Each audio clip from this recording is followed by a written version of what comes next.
¿Qué se ve la U? Se ve la pantalla, pues como donde aparecen las personitas, pero no aparecen las diapositivas. Ah, entonces espera. Miremos a ver qué.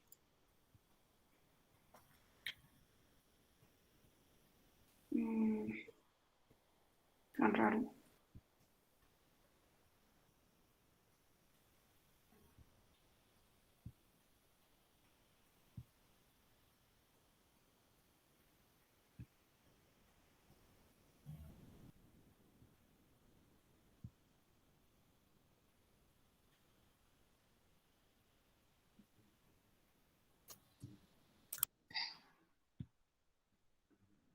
Voy a volver a intentar porque no me da como...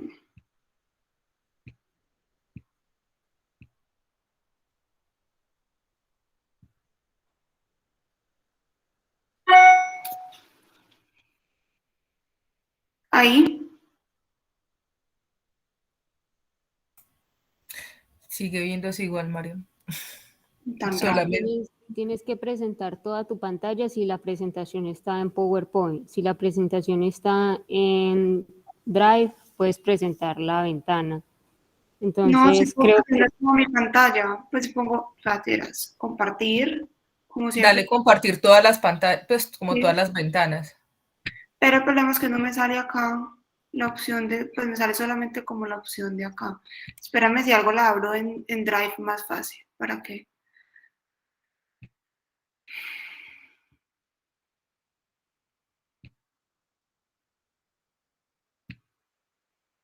De pronto así la deja.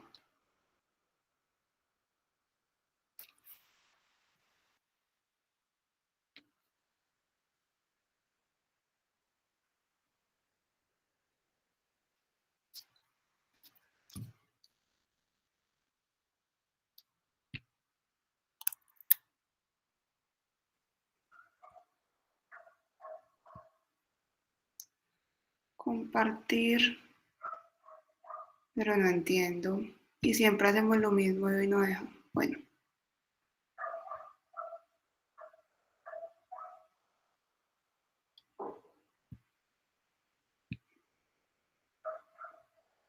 ahí ya están viendo.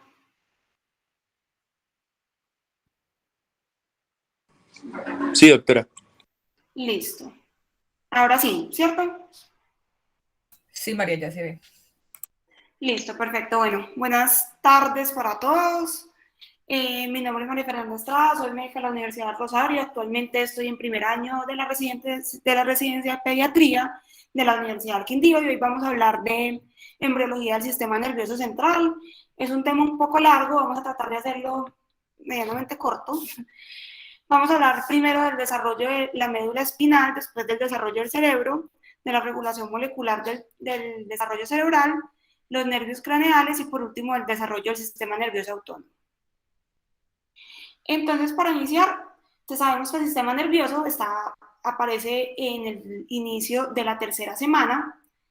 Esta aparece como una placa de ectodermo engrosado que tiene como una forma de zapato, como lo podemos ver, y está ubicado en la región dorsal media frente al nodo primitivo. Estos bordes de esta placa se van a empezar a elevar, constituyendo así los pliegues neurales.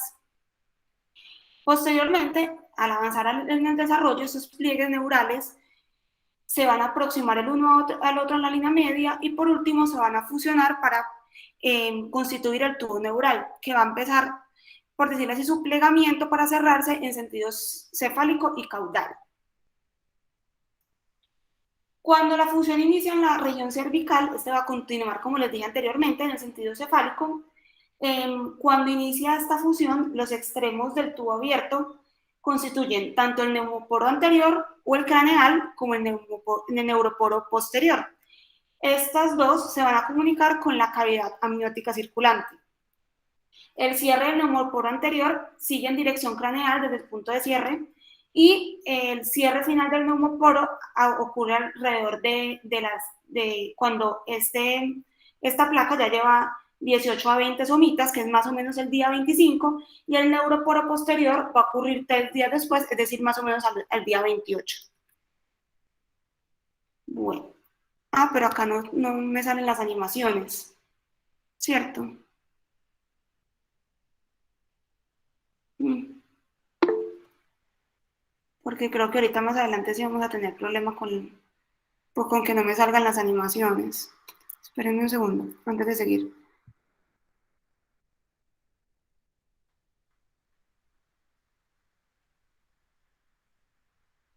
Va a ser un último intento, porque si no se nos no van a poder ver las diapositivas más adelante.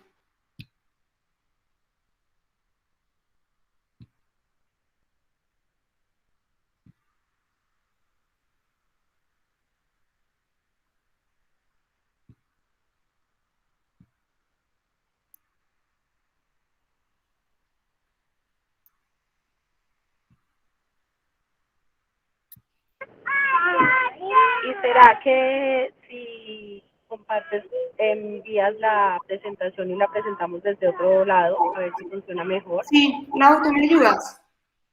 Sí, dale de una. Si Ya te la quieres, me las mando. mandas, yo las presento. Dale, yo te voy diciendo porque tiene como mucha animación, pero es como para no hacerla pero tan raro. Tú las subiste en el Drive. No, te la voy a mandar ya porque está un poquito pesada.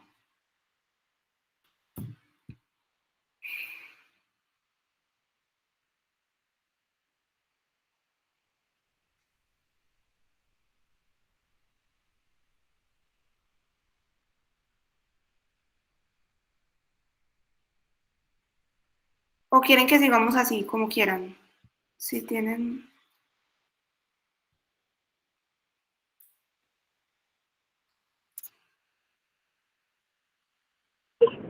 Como te sientas más cómoda, pero si quieres, envíasela y mientras va cargando, vas ahí adelantando.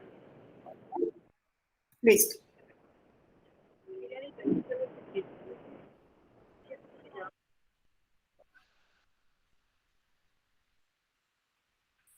Es que es muy pesada. Listo, Lau, ya te las mandé. Bueno, sigamos mientras que Laura la abre y la descarga.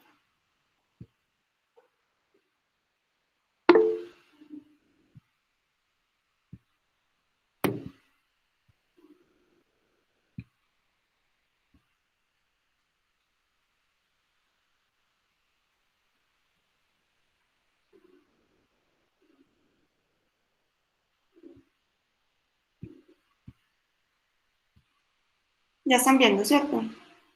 Está pensando. Sí, doctora, Sí, ya se ya ve. vimos.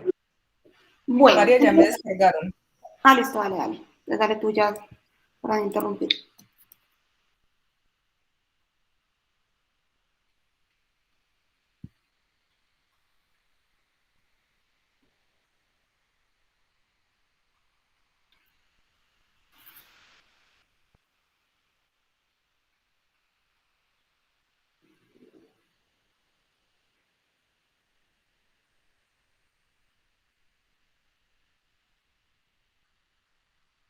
¿Ahí están viendo?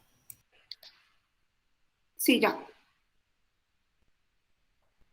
Listo, sigue un poquito más. Listo.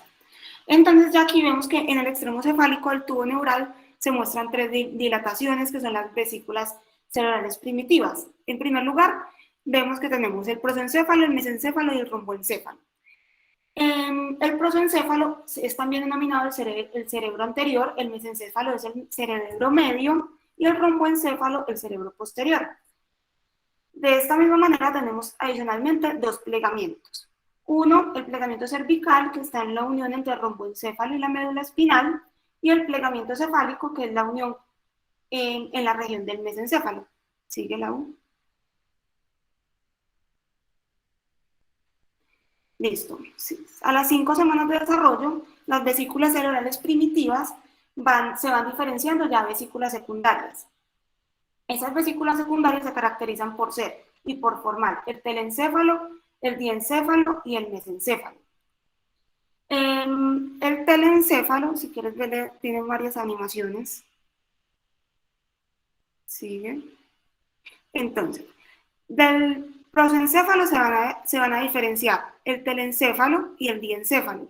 El mesencéfalo va a continuar sin ninguna modificación y del romboencéfalo se va a diferenciar el metencéfalo y el mielencéfalo, con unas estructuras que vamos a ver más adelante.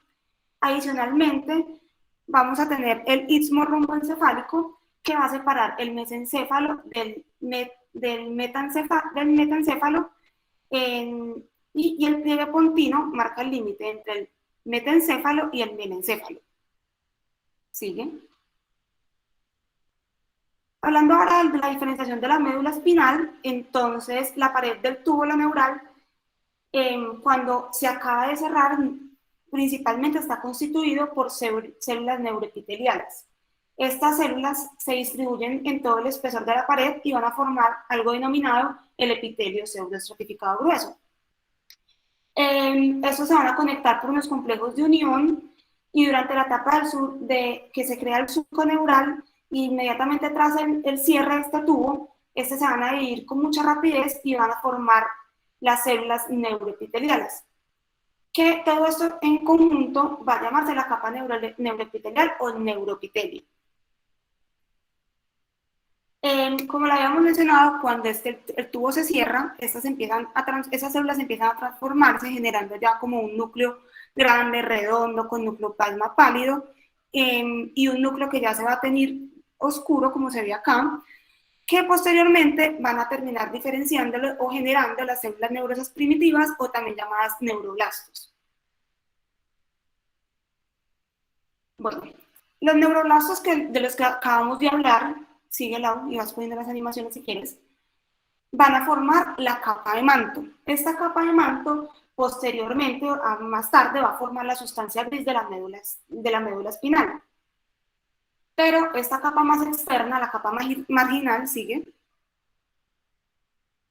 La capa marginal va a contener las fibras nerviosas que van a emerger de los neuroblastos de la capa de manto, y como consecuencia de toda esta mielinización, va a terminar diferenciándose a la sustancia blanca. ¿Sigue? Listo. La médula espinal, en el extremo más caudal, va a tener la placa basal. Esta va a contener unas neuronas motoras, y una placa alar que va a contener las neuronas sensitivas, al igual que una placa de piso y una placa de techo, que van a ser como las vías de conexión entre ambos lados. Adicionalmente, como lo vemos ahí, va a tener una hendidura limitante, que esta hendidura limitante es como un surco que va a dividir entre la placa alar y la placa basal, y esta pues va a carecer de neuroblastos y simplemente va a funcionar como una vía de cruce para las fibras nerviosas que van desde un lado hasta el otro lado. Y por último, siguiente, vamos a tener el asta intermedia. Esta asta intermedia va a estar conformado por un grupo de neuronas que se acumula entre estas dos áreas, y va a tener unas neuronas de la división sináptica del sistema nervioso autónomo, que solo van a estar presentes tanto de T1 a T12 y en la región lumbar superior de L2 a L3 de la médula espinal.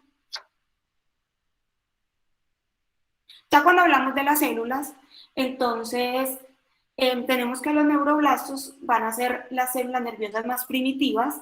Estas se van a formar por la división de las células neuroepiteliales, y estos neuroblastos en el periodo del desarrollo van a ser redondos y apolares. A medida que avanza la diferenciación, estos neuroblastos van a tener como unos nuevos procesos citoplasmáticos al lado opuesto, al lado y lado del cuerpo celular, y así es que se va a formar el neuroblasto bipolar. A este neuroblasto bipolar le van a crecer como unas arborizaciones en el citoplasma, como lo estamos viendo ahí, que van a generar las dendritas primitivas, generando de esta manera una neurona multipolar, que posteriormente se va a convertir en la célula nerviosa adulta, o lo que ya conocemos como la neurona. Bueno, cuando ya se forma como todos los neuroblastos, estos neuroblastos en un punto van a perder su capacidad de división.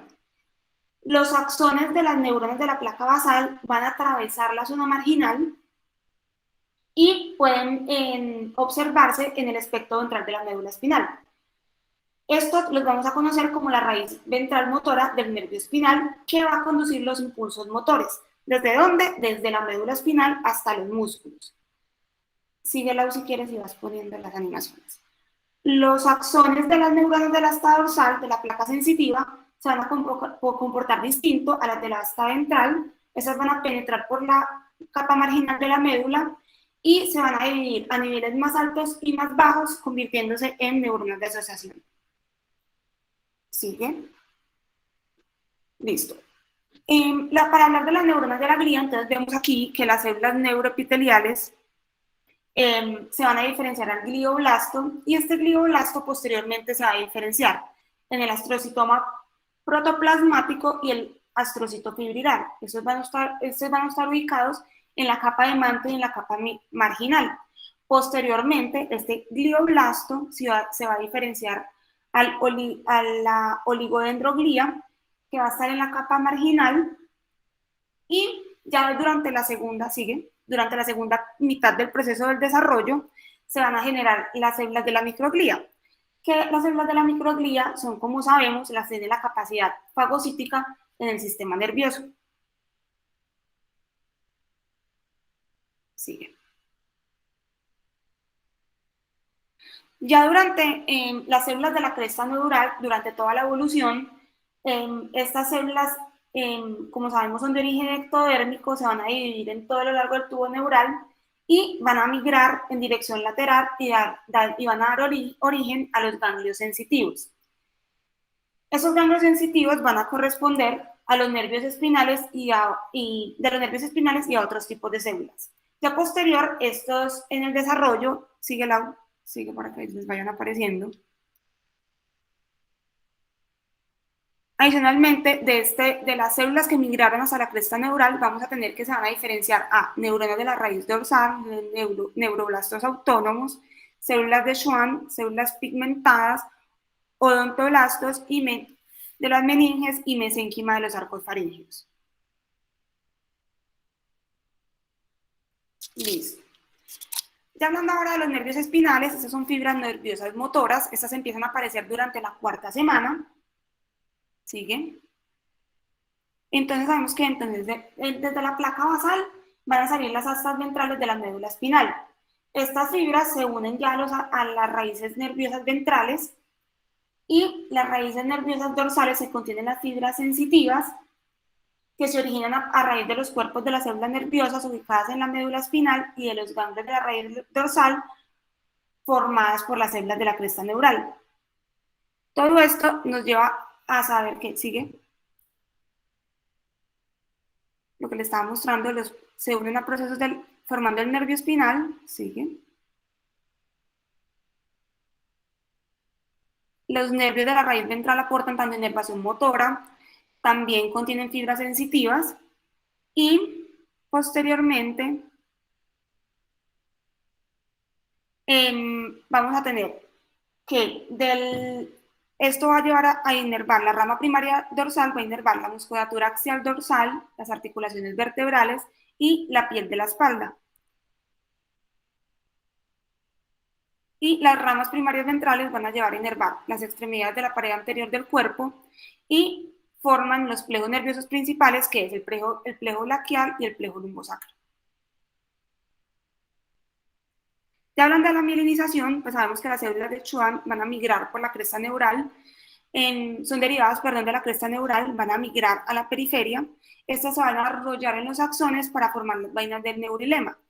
Pero tenemos adicionalmente otro tipo de células, que son las células de la oligodendroglía, que van a formar las vainas del mielinoma de las fibras nerviosas de la médula espinal, pero a diferencia de las células de Schwann, sabemos que las células de la oligodendroglía pueden mielinizar 50 axones a la vez, o sea, una célula me va a mielinizar 50 axones, en cambio, las células de Schwann es 1 a 1. Estas fibras de la médula espinal se empiezan a desarrollar, devuélvete un segundo, en el cuarto mes de vida, pero estas no se desarrollan, pues su mielinización no está completa, sino hasta el primer año de la vida postnatal. Ya en los cambios de la posición de la médula espinal, entonces al tercer mes del desarrollo de la médula espinal, esta se va a extender a lo largo de todo el embrión. ¿Y qué va a pasar?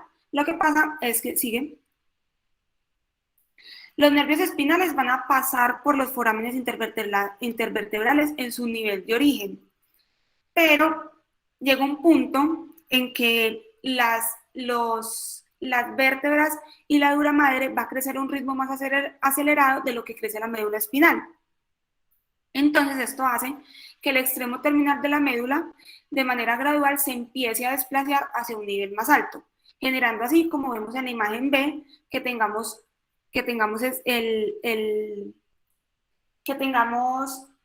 como el extremo superior, vemos como tiene esa inclinación vertical para poder salir por un nivel más bajo. Adicionalmente tenemos el filo terminal, que es la extensión formada por la pía madre, y sigue la cauda equina, que son las formadas por las raíces nerviosas espinales que están debajo del nivel de la médula de L2 y L3. Para que todo este proceso ocurra, tenemos un sinnúmero de moléculas, vamos a hablar solamente de unos, y para la regulación de la médula espinal existen unos tipos de gradientes. ¿Qué son esos tipos de gradientes? Que dependiendo de la zona donde estemos, pues va a haber más de una molécula o más de la otra, para poder así generar las diferencias en el desarrollo. Entonces, tenemos que la proteína morfogénica ósea, la BMP que ven ahí, estas hay de los tipos 4 y 7, esas son secretadas en el ectodermo, y lo que esto es lo que va a generar, es un centro de señalización en la placa de techo. Esta cascada es una cascada de proteínas de la familia del factor de crecimiento transformante tipo beta, y van a estar expresadas, como le dijimos, en la placa de techo. Posteriormente, en la notocorda va a estar expresada la proteína expresada la proteína NSHH. Este igualmente es un centro de señalización de la placa de piso, y su concentración decreciente entre la región ventral y dorsal es la que va a estar regulando toda esta diferenciación molecular de la médula espinal. Ya más adelante en el desarrollo tenemos otro tipo de moléculas en el cuales tenemos la PAC7 y la NKX2 y las que ven ahí en la pantalla, que estas van a hacer una diferenciación. La PAC7 va a hacer una diferenciación de las neuronas sensitivas, la NKX2 y la NKX6 va a contribuir a la formación de neuronas ventrales. La PAC6 y la NKX6 va a hacer una diferenciación de las células del asta ventral motor. ¿Sigue? Bueno, pero todo esto ¿para qué nos sirve? ¿Para qué nos sirve saber sobre la biología del sistema nervioso central? Porque en todo este proceso que hablamos, que es un poco largo y extenso y complicado, pues existen unos defectos del cierre, pueden existir unos defectos que los vamos a ver como defectos del cierre del tubo neural. Entonces, ¿qué pasa? Existe un cierre anómalo de las pliegues neurales, más o menos, o que ocurre más o menos a la tercera y a la cuarta semana, en el cual están implicados meninges, vértebras, músculos y piel. Esta tiene una prevalencia de 1 por cada 200 recién nacidos vivos en el norte de China. En Estados Unidos se ha visto que tiene una prevalencia de 1 en 1500, y esta diferencia, como lo vemos entre China y Estados Unidos, se ha visto porque en Estados Unidos está instaurada desde 1998 que toda la harina tenga una fortificación con ácido fólico. Dentro de estas alteraciones, el primero de ellos que podemos ver es la espina bífida. Esta espina bífida, es un defecto del tubo neural que afecta a la región espinal, que puede o no afectar la región neural subyacente. Existe también como una alteración que es la espina bífida oculta, en el cual existe un defecto de los arcos vertebrales que están cubriendo la piel, pero que en sí no va a afectar el tejido neural. Eso se puede evidenciar en la región sacra entre S1 y S2, y lo vamos a ver porque en algunos de estos recién nacidos podemos identificar un mechón de pelo y que puede no ser visible al nacimiento, sino que posteriormente lo vamos a diferenciar o lo vamos a identificar, perdón, por una radiografía de columna cervical.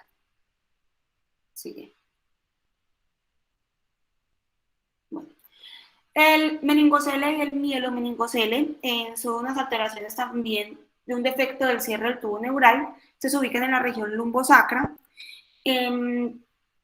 Podemos encontrar en estos pacientes deficiencias neurológicas, sin embargo, sin discapacidad intelectual. Y en el meningocele vemos que están las meninges, como por decirlo así, extruidas, pero esas solamente contienen líquido. Sin embargo, en el mielomeningocele, esas van a contener tanto el aracnoides como el espacio subaracnoideo y tienen adicionalmente el tejido neural. En ocasiones los pliegues neurales no se observan, sino que se conservan como una masa aplanada, como lo vemos abajo, o como un tejido plegado.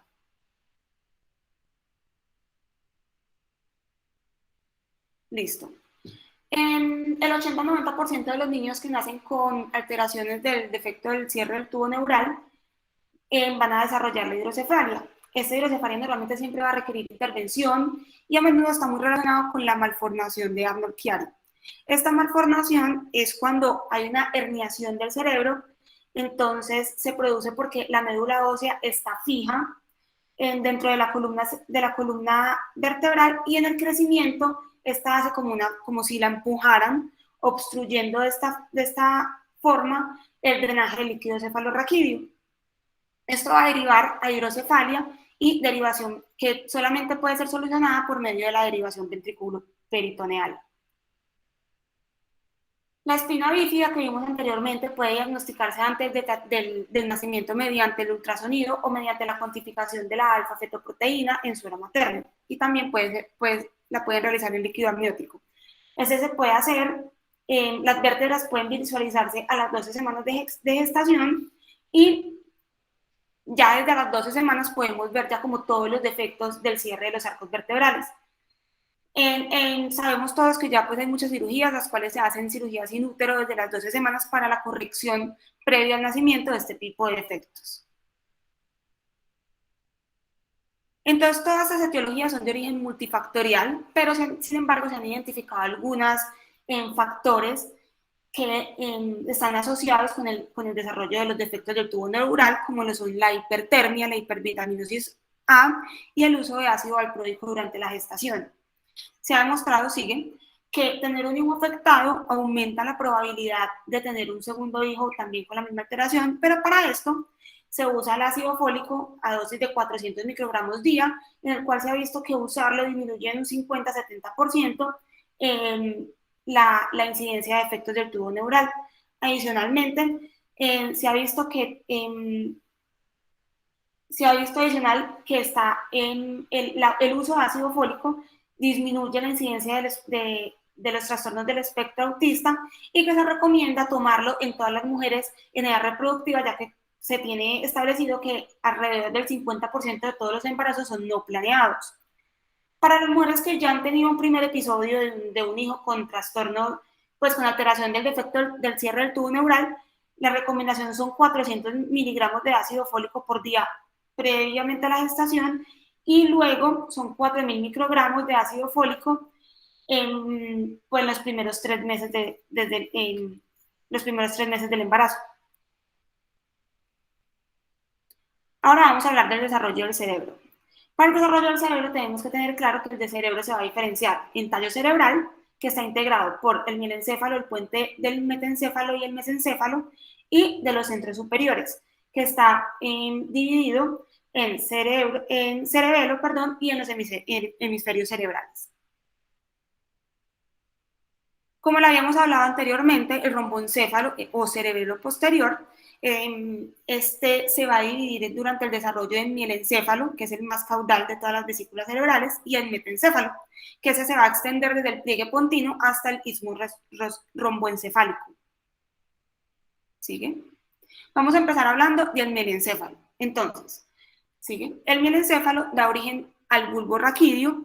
Este se considera como una zona de transición entre el cerebelo y la médula espinal. ¿Sigue? Entonces, en el mielencéfalo vamos a identificar dos cosas, las placas basales las placas alares y el surco limitante que va a separar la placa basal de la placa alar. De la placa basal tenemos que tienen varios eferentes y que estos núcleos se dividen en 3 grupos: el eferente somático medial, el eferente visceral especial y el eferente visceral general lateral, que vamos a ver más adelante. Entonces, la placa basal va a tener unos núcleos motores que se van a dividir en 3 grupos. El primero de ellos es el eferente somático. Este va a contener neuronas motoras que van a hacer una prolongación cefálica de las células del asta anterior, que van a inervar contener neuronas para los nervios abducens, troclear y oculomotor.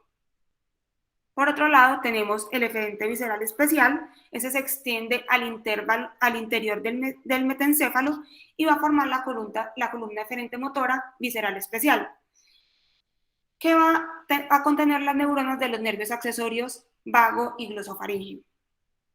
Y por último tenemos el grupo del eferente visceral general. Este va a estar encargado de la musculatura involuntaria, que va a ir a inervar las vías respiratorias, el tubo digestivo y el corazón. Por otro lado, tenemos que la placa alar contiene 3 grupos de núcleos sensitivos.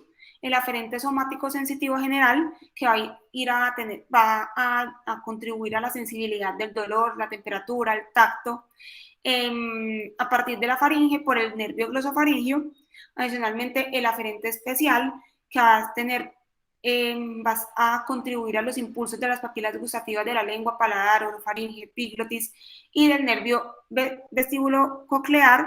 Y por último tenemos el aferente visceral general, que va a proporcionar la información del tubo digestivo y del corazón. ¿Sigue? Listo. Bueno, la placa del techo del mielencéfalo también está constituida por unas células ependimarias que van a estar cubiertas por mesénquima vascular y van a constituir la pía madre. Adicionalmente, por el efecto de la proliferación del mesénquima de los vasos, se van a formar los plejos coroideos que van a producir el líquido cefalorraquídeo. Entonces, ya vamos a hablar del mielencéfalo, ¿sigue? Ahorita vamos a hablar del metencéfalo. El metencéfalo es similar al mielencéfalo y se va a caracterizar también por unas placas basales y unas alares. A partir de estas regiones se van a formar 2 componentes: el cerebelo, que van a derivar de las placas alares, que va a ser el centro de la coordinación para la postura y el movimiento, y el puente, que va a estar derivado de las placas alares y va a ser la vía de paso para las fibras nerviosas entre la médula espinal y las cortezas cerebral y cereberosa. ¿Sigue? Esta placa basal, la placa basal del metencéfalo está constituida por 3 grupos de neuronas motoras. La primera de ellas, el eferente somático medial, que va a dar origen al núcleo del nervio abducens. El eferente visceral especial, que contiene los núcleos de los nervios trigeminal y facial y van a ir a inervar la musculatura del primer y segundo arco faríngeo. Y por último, el eferente visceral general, que contiene axones que se dirigen a las glándulas submandibulares y sublinguales. Es como un resumen de lo que hemos hablado, pero vamos a seguir.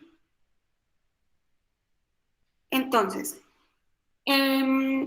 vamos a seguir hablando del cerebelo. Entonces, el cerebelo se va a diferenciar en el tallo cerebral y en los centros superiores, pero inicialmente vamos a hablar del cerebelo. ¿Sigue? Entonces, para la diferenciación del cerebelo, entonces tenemos que, como consecuencia de una profundización del pliegue pontíneo, esos labios rómbicos que están viendo ahí se comprimen en dirección cefalocaudal y van a constituir la placa cerebelosa. Ya un embrión de 12 semanas va a contener la vernis, las 2 regiones laterales, los hemisferios, y adicionalmente va a estar constituido por una fisura transversal que va a separar el nódulo de la vernis y el folículo lateral de los hemisferios, y este lóbulo es difícil de decir, como floculonodular, es la perspectiva es como la forma más primitiva del cerebelo.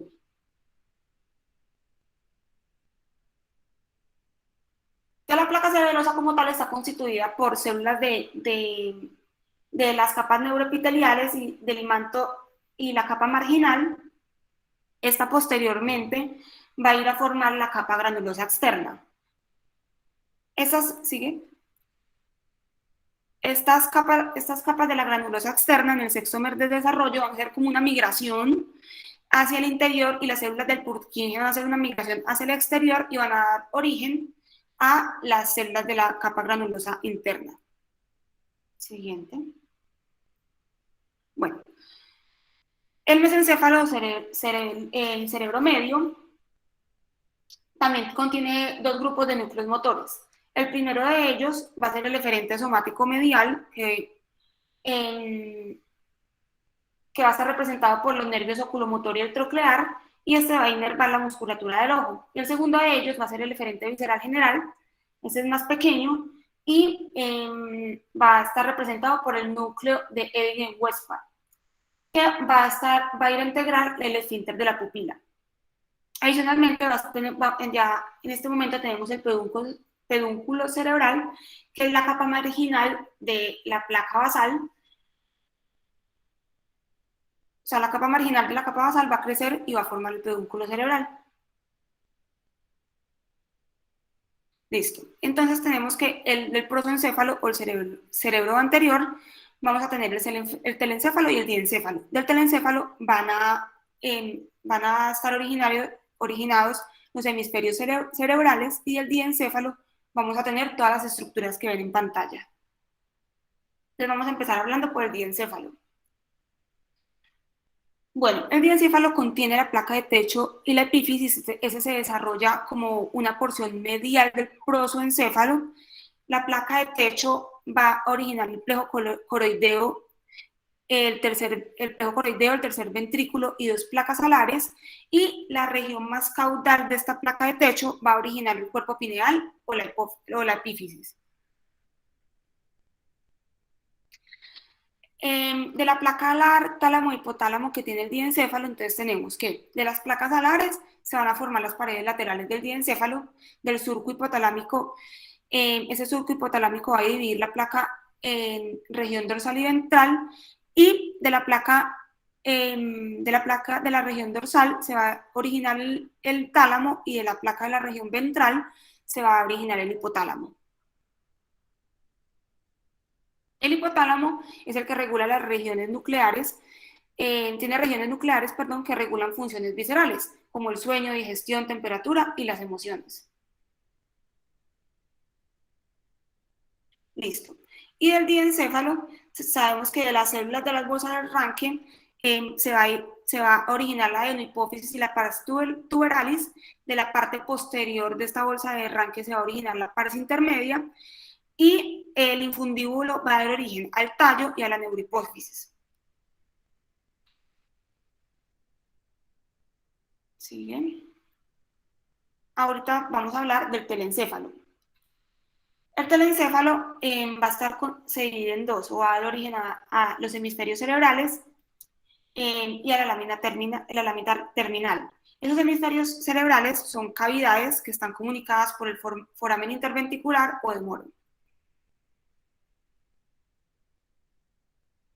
Listo, los hemisferios cerebrales ya surgen a la quinta semana. Estas van a surgir como unas evaginaciones de las dos paredes laterales del prosoencéfalo, y ya para la mitad del segundo mes la porción más basal crece, va a sobresalir sobre ese lumen del ventrículo lateral hacia el piso del foramen de moro. Este va a tener un crecimiento estriado y es lo que posteriormente va a generar lo que conocemos todos como el cuerpo estriado. Dentro de estos defectos en este desarrollo tenemos los defectos hipofisiarios. Acá tenemos que, ¿siguen? El craneofaringiomas van a derivar de los remanentes de la bolsa de arranque. Esos van a estar ubicados en la silla turca o en el tallo de la hipófisis, y se van a manifestar como una hidrocefalia y disfunción hipofisiaria, en que vamos a ver como diabetes insípida o detención del crecimiento en los pacientes. Listo. Entonces, para la generación de los plejos coroideos, estos empiezan formándose en la región donde se une el techo del diencéfalo y son regiones donde no tenemos neuroblastos y es una capa muy delgada. El hipocampo está por encima de la fisura coroidea de la pared del hemisferio, que este se va a engrosar y este es el que está implicado en el olfato. Y por último, el cuerpo estriado se va a dividir en una porción dorsomedial y en el núcleo caudado. Esta porción ventrolateral va a generar el núcleo lentiforme, el putamen y el globo pálido. Bueno, la cápsula interna es por donde van a pasar los axones que pasan desde un lado de la corteza hacia el otro lado. Los ganglios basales son un grupo de ganglios conformados por el putamen y el globo pálido. Estos van a tener el control del movimiento voluntario, de la conducta, de la cognición, de las emociones, del aprendizaje y de los movimientos de los ojos.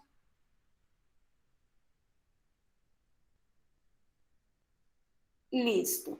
Entonces, ya el crecimiento de los hemisferios cerebrales va a ser generado como en unas direcciones anterior, dorsal, inferior, y de esta forma van a empezar a aparecer ya los lóbulos frontal, temporal y occipital respectivamente. Sin embargo, durante todo este crecimiento, déjala atrás un segundito. Durante todo este crecimiento, hay una parte que va a como perder velocidad en el crecimiento. Esta parte al perder velocidad va a generar como un, por decirlo así, un hueco entre los lóbulos temporales y va a formar la ínsula. Ya en el crecimiento de la última parte de la vida fetal, ya se generan lo que conocemos todos como las circunvoluciones, los surcos y las fisuras. Para el desarrollo de la corteza, la corteza se va a desarrollar a partir del palio, que contiene 3 regiones. La primera, el neopalio, el arqueopalio y el paleopalio. El neopalio va a constituir el 90% de toda la estructura cortical y se genera cuando los neuroblastos migran y se diferencian hacia neuronas maduras. Por otro lado, el arqueopalio está relacionado con la corteza olfatoria. Este forma el hipocampo y adicionalmente va a ayudar a la formación del paleopalio. Ya las comisuras, estas van a tener inicio en cada hemisferio, inician cuando cada hemisferio cerebral crece como una estructura independiente. Estas se generan al final del tercer mes y son como grupos de fibras nerviosas que crecen hacia uno y otro lado y que van a conectar los hemisferios el uno con el otro. La comisura anterior van a ser fibras que conectan el bulbo olfatorio y las áreas cerebrales relacionadas con el hemisferio del lado opuesto. También tenemos la comisura del hipocampo y adicionalmente el cuerpo calloso, que se genera en la 10ª semana y va a conectar las áreas no olfatorias de las cortezas cerebrales de izquierda a derecha. Listo. También tenemos la comisura posterior, que va a estar ubicada por debajo y en dirección rostral al tallo de la glándula pineal. Y por último, el quiasma óptico, que va a aparecer en la pared rostral del diencéfalo y este va a contener las fibras de las mitades mediales de la retina. Bueno, para el desarrollo de las meninges, sabemos que las meninges pues, son 3 capas membranosas que van a cubrir el cerebro y la médula espinal. Esas se derivan de combinaciones del mesodermo y de las células de la cresta neural y se van a originar a partir de la 4ª y de la 5ª semana. Estas van a generarse por una capa externa que se engrosa y genera la dura madre. La capa interna genera la pia aracnoides y la pia madre con la aracnoides va a formar la leptomeninge. Cuando la pia madre se separa de la aracnoides, nos va a generar lo que conocemos como el espacio subaracnoideo. Y el líquido cefalorraquídeo circula entre el espacio de la pia madre y la aracnoides. Este líquido cefalorraquídeo va a ser secretado por los plejos coroideos, como lo habíamos mencionado anteriormente. Estos plejos coroideos son modificaciones de la capa ependimaria que van a secretar alrededor de 400 a 500 mililitros de líquido cefalorraquídeo por día. Estos van a circular por los ventrículos cerebrales y posterior a salir de los ventrículos laterales, y una parte de ellos, no todas, solo una parte va a ingresar por el canal espinal.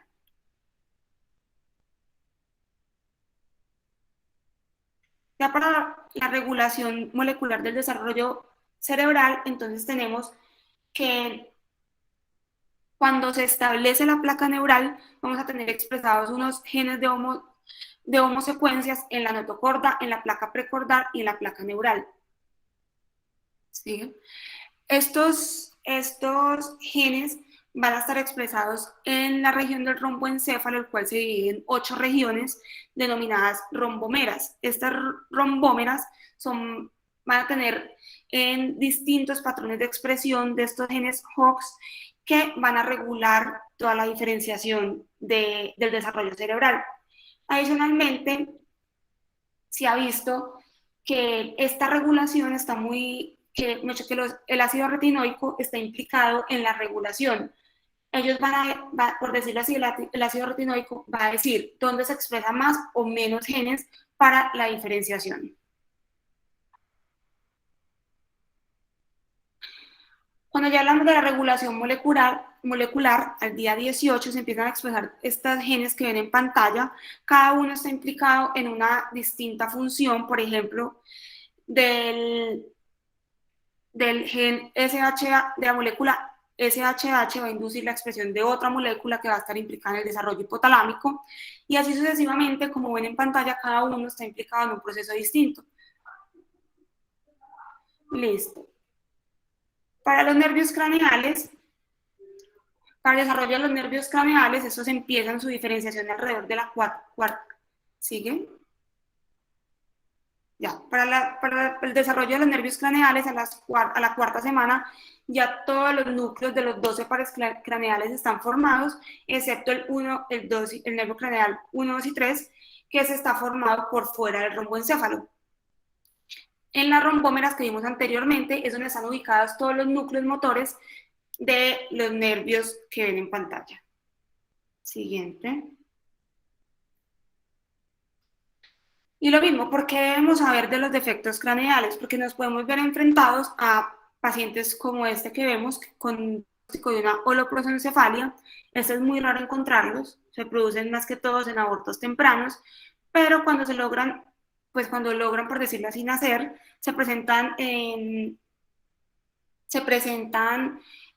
ocurren en uno en cada 15.000 nacidos vivos, pero se observan en uno en cada 250 embarazos que van a terminar en abortos tempranos. Estos son un espectro de anomalías, es decir, no es como una sola, sino que es como que engloba varias anomalías en las cuales hay una pérdida de la estructura de la línea media.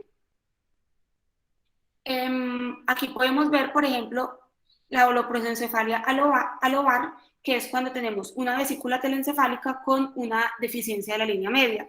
Podemos identificar hipoplasia o agenesia de los bulbos, de los tractos olfatorios, también del cuerpo calloso, y se son implicados mutaciones del gen SHH y que posteriormente van a afectar la síntesis del colesterol.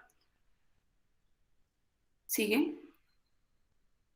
Dentro de estos aspectos de las alteraciones de la síntesis del colesterol, se ha visto el síndrome de Smith-Lemmi-Opitz, en el cual hay una alteración de la 7-hidrocolesterol reductasa, en el cual no se puede degradar el colesterol generando ese tipo de alteraciones. También podemos encontrar, la esquisencefalia. Esas son hendiduras grandes que se observan en los hemisferios cerebrales, donde se observa, como vemos ahí, pérdidas del tejido cerebral y donde se ha visto mutaciones del gen EMX2. Otros defectos, por decirlo así, más comunes, que se pueden encontrar más fácilmente que los anteriores, son los defectos en la osificación del hueso, donde tenemos el meningocele, donde solamente van a sobresalir las meninges, el meningoencefalocele, donde aparte de sobresalir las meninges va a sobresalir una parte del tejido cerebral, y por último, el meningohidroencefalocele, donde vamos a tener una extrusión de todo lo anterior y aparte la cavidad ventricular o el ventrículo. ¿Sigue?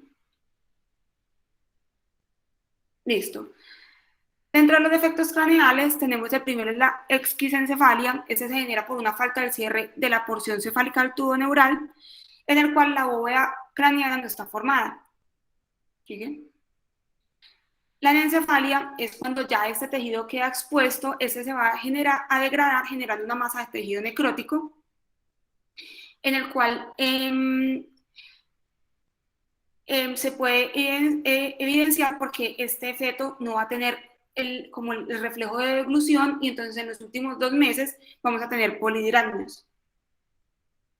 Este es un ejemplo de lo que podemos encontrar. Y ya la craneorraquisquisis es el defecto, por decirlo así, completo del cierre, que se extiende en dirección caudal hasta la médula espinal y se va a caracterizar por anencefalia, como lo vemos en la foto. ¿Sigue? Listo. ¿Sigue? Entonces, estos se van a identificar por ultrasonido, donde se puede observar ausencia de la bóveda craneal. Se presentan 1 de cada 5.000 nacimientos y es más predominante en sexo masculino que en sexo femenino que en masculino. Sin embargo, eso se puede prevenir con la suplementación de ácido fólico que habíamos hablado anteriormente. Listo. Los defectos craneales también podemos encontrar la hidrocefalia. Este se genera por una acumulación anómala del líquido cefalorraquídeo, por obstrucción del acueducto de Silvio, y estos se van a acumular en los ventrículos laterales, generando unas suturas, o sea, las suturas del cerebro se van a ensanchar y se va a dar un cráneo muy grande. ¿Sigue? Como lo vemos en esta foto. Adicionalmente, todo lo contrario a esto, podemos tener la microcefalia, en el cual tenemos una bóveda craneal de menos tamaño, y como sabemos que el crecimiento del cráneo va a depender del crecimiento del cerebro, depende del crecimiento del cráneo, pues al no tener, como por decirlo así, suficiente espacio, vamos a tener una cabeza mucho más pequeña. Se ha visto que tiene un factor genético, es autosómico recesivo, y va a tener adicionalmente factores prenatales como infecciosos, drogas o teratógenos que van a estar implicados. En la mitad de los casos, pues está asociado con discapacidad intelectual. Listo, sigue. Bueno, estas son las alteraciones que podemos ver. Y ya por último, las alteraciones del sistema nervioso autónomo. Entonces acá tenemos, sigue, que vamos a tener fibras motoras eferentes que van a inervar el músculo liso y el cardíaco, y adicionalmente las glándulas secretoras. Estas van a estar formadas por 2 partes, una división simpática y una división parasimpática. Estas van a tener 2 neuronas, la neurona preganglionar y la neurona postganglionar. ¿Sigue? Este sistema nervioso autónomo sabemos que se divide en parasimpático y en simpático, y va a estar regulado el parasimpático por la acetilcolina y el simpático por la noradrenalina. Para la formación de los ganglios simpáticos, las células de la cresta neural van a migrar desde el tubo neural y van a formar de esta manera los ganglios de la raíz dorsal, los ganglios simpáticos y de la médula suprarrenal. Todas estas regulaciones va a estar en todos estos desarrollos van a estar regulados por el gen BMP. Listo. Para el sistema nervioso simpático, las astas intermediolaterales de la médula T1 a L2 con los cuerpos de las neuronas preganglionares van a ir, y estas fibras ingresan a las raíces ventrales de los nervios espinales, y esas van a ingresar a un nervio espinal. Esta va a tener una rama primal ventral que se va a convertir en un ramo comunicante y generar el tronco simpático. Esos troncos simpáticos normalmente hacen sinapsis a este nivel, o pueden inclusive hacer sinapsis a otro nivel. Las fibras preganglionares que viajan hacia los ganglios vertebrales se unen a estos grupos y forman de esta manera los nervios esplécnicos abdominopélvicos. Listo, ya para el sistema nervioso parasimpático, estos cuerpos de las neuronas parasimpáticas preganglionares se van a ubicar en el tallo cerebral y en la región sacra. ¿Sigue? Las fibras parasimpáticas preganglionares de los núcleos van a viajar por los nervios oculomotor, facial, glosofaringio y vago, hasta las estructuras de seda de la cabeza y del cuello. Como sabemos, el nervio vago también va a proporcionar la inervación parasimpática de los órganos viscerales, y estas fibras preganglionares sacras van a salir por ramas ventrales de estos nervios, como el nervio esplánico pélvico, para inervar toda la porción restante del tubo digestivo que no inervó el nervio vago. Ya para los cuerpos de las neuronas parasimpáticas postganglionares en la región craneal están 4 ganglios: el ciliar, el sigue, eso, el pterigopalatino y el submandibular y el óptico. Y al igual que el sistema simpático, estas neuronas postganglionares de todo el sistema parasimpático se van a derivar de las células de la cresta neural. Listo, la última diferenciación que tenemos que hablar es de la glándula suprarrenal. Esta va a iniciar su desarrollo en la 5ª semana y del mesodermo se va a derivar su corteza y del ectodermo su médula. Entonces, en la glándula suprarrenal se van a diferenciar las células acidófilas grandes que van a dar origen a la corteza fetal o a la corteza primitiva de las glándulas suprarrenales. Después, se genera como una segunda ola de células del mesotelio que van a penetrar al mesénquima y van a circundar la masa original de las células acidófilas, formando de esta manera la corteza definitiva. Ya sabemos que dentro de esta glándula suprarrenal se van a tener unas células productoras de esteroides y durante ya la segunda trimestre ya empiezan a secretar la siempre se me olvida el nombre, de hidroepiandrosterona, que posteriormente va a producir los andrógenos y los estrógenos. Y ya en el nacimiento esta corteza involuciona y se diferencia en las 3 etapas que todos conocemos. De las alteraciones más importantes de la generación de las glándulas suprarrenal tenemos los feocromocitomas. Esos van a ser poco frecuentes, se caracterizan por tener unas células cromafines y van a producir y liberar adrenalina y noradrenalina, generando así hipertensión, aumento de la frecuencia cardíaca y cefalea. Estos van a estar ubicados en la glándula suprarrenal, pero en el 10% de los casos también los podemos encontrar en el abdomen. Se generan el 25% de los casos por mutaciones de tipo familiar en el gen RED, en el cual hay una alteración en la migración de estas células de la cresta neural. Y por último, ya el megacolon congénito con la enfermedad de Hirschsprung se genera por una falta de formación de los ganglios parasimpáticos. Esta puede estar en un segmento o en todo el colon y el recto. Se genera por un defecto en el cual las células neurales no migran y se va a generar una mutación del gen RED donde hay una alteración del receptor de sinasa de tirosina.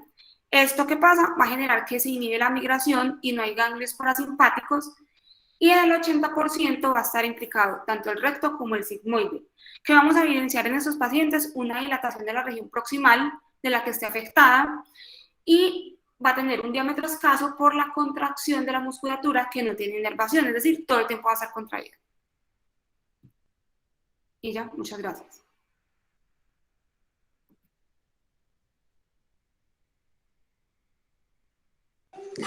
Bueno, muchísimas gracias, María Fernanda. Muy claro y completo. Es muy largo, yo sé que es un poco largo, pero... Sí, pero no, te quedó súper completo y muy claro. No sé si tienen dudas. No, nada, doctora, muchas gracias. Bueno, entonces... Doctora, ¿será posible que nos envíen esta presentación para nosotros completarla con el texto? Como la autora es María Fernanda, toca que ella diga si sí o no. Claro, claro que sí, yo se las mando. Si quieren, ¿qué hacemos? Me escriben y... O me la mandas a mí, yo ya se la mando a Juan.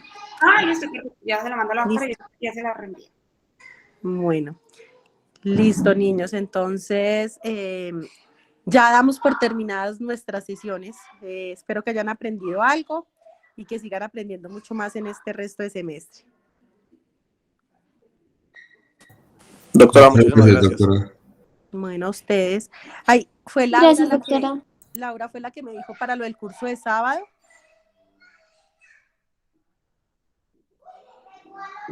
¿No? ¿No fue Laura? Laura Marcela, ¿no? Bueno. Chao, niños.